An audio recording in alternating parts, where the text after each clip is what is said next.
What did the parent go through? Maybe they don't know how to parent. And if I can jump in there with you, me and Sheriff Rogers has had some conversations in the past where we not only talked about the problems of the youth and their parents, but what some of the solutions. And I think that's where we want to get to eventually at some point. We all know the issues, but how do we get to the solutions? And that was one of the issues for having this event, is to bring a lot of critical thinkers, a lot of ideas to the table. Not just the judicial system, but everybody else that's in this building, so that we can come up with some ideas. So we can partner with your different mentoring programs that you have. So other people in the audience can partner as well, so that we can empower you, so you can empower us, so together we can come up with some solutions and start finding a way to, if not anything, but to at least make a difference. At least we got to make an effort, correct? Yeah. I think you should round on the fact that we talked about Rick. I think you should also, Rick, you should talk about the fact that how we expounded on the fact of teaching parents, going back to pregnancy, teaching parents on how to become parents, how to be effective parents. You know, we talk. And we probably have somebody in the audience here today that has a nonprofit that addresses it. My mic go out? Okay. So, I mean, and that's what we welcome too, is for everybody to get involved in the conversation. And if they have something to bring to the table, bring it to the table, so that we can move in the right direction. I would like to say that just thinking back to the reenactment, there are a lot of different things going on. And these issues are multi-layered, so they're going to be, I mean, they can't all be solved in one day. However, I thought about how, the young lady, she was dealing with the homeless issue. The teacher was dealing with some frustrating issues at home or in school. There were so many different things that were going on. You never know what an individual is going through. I think that one simple thing that I think we all can do is be kind. That doesn't cost you anything. Just be kind to other people. Sometimes, even when you're conversing with someone, maybe you have to count to 3 before you say what you want to say. Think about the delivery. When you're talking to someone, think about how would you like them to speak to you? Would you like for them to talk to you like that? Your mama, your grandma? How would you like someone to talk to you? So start with that. When you talk to people, start with kindness. Try to treat people the way you want to be treated.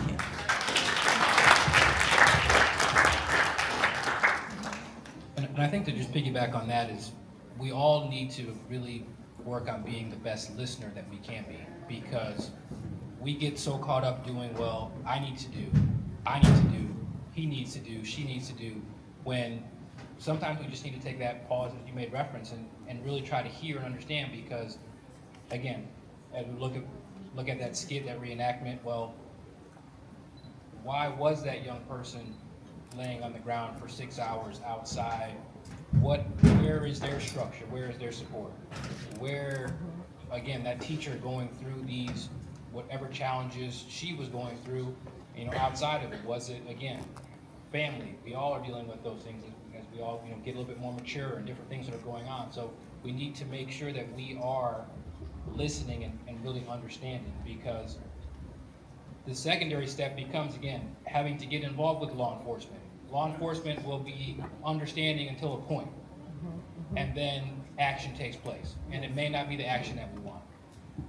Then it goes to the district attorney's office. District attorney will be understanding to a point, and then they will take action. And then obviously it goes to the judges and the courts, and then it becomes again, my little person, my young person is now in this cycle where they're in court, out of court, and then as DA Crump talked about, and then juvenile court, where there are opportunities, things are put into place so that we don't want anyone to have records. We don't want anyone to have 1 or 2 moments that define them for the rest of their lives. But again, I think as we were just talking about is we need to listen. We need to open up, ourselves just for a moment to say, well, how can we ensure that this person, and again, this collective group, this friend group, whatever it may be, that they can really be in the best position as they continue to move forward. So my question is this, because we bring up the issue of homelessness. We know that's an issue here in Guilford County. When we talk about it takes a village to raise a child, we're talking also about how we need to work better in group economics. And I think that's one of the reasons why there is this whole youth crime situation, is because people, they don't have the resources available to them. So what can we do better individually, as a community, as families, to make sure that people are taken care of? One of the things that I think we have to be very sober about, right, is that with each generation, it has become harder and harder to be poor, okay? And the statistics will back this up. The wealth gap has grown, it has not shrunk, okay? The wages have stayed the same, but the cost of living has gone up. And a thing that was once understood as an obligation of all of us, to whom much is given, much is required, has become politicized. Okay? And you will hear Bishop Barber talk a lot about policy murder, the policies that we pass or refuse to put in place that are doing harm to people, because we make it harder to get access to the basic things that folks need. The challenge with slipping into the temptation to blame parents is that we don't know what parents are facing. So there are assumptions that we're making in terms of the things that we would all agree parents should be doing that also require a certain accessibility to be present in the life of your child. Depending on the hours that you are being obliged to work because of the only type of job that you could get, you may or may not be there during those times when you would be in position to be having the conversations to influence the behavior of your child when they are out of the home. There's an assumption that would likely be made that the parents of that homeless girl who was outside that other girl's door for 6 or 7 hours are not working. But the reality is we have a whole lot of people who are working these days who are still homeless. Why? Because the cost of housing continues to skyrocket and to skyrocket and to skyrocket.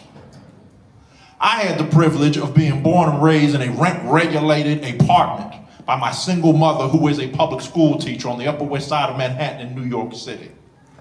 I was only able to live in the neighborhood that I lived in that had good schools and street lights that came on at night and access right out the front door of the apartment to a public park because there was a cap on how high that rent could go.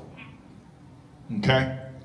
They fought for rent regulations in New York City for decades, and they still fight fiercely to keep them in place.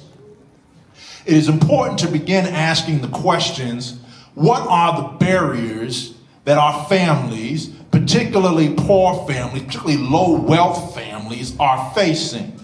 Is housing insecurity a challenge?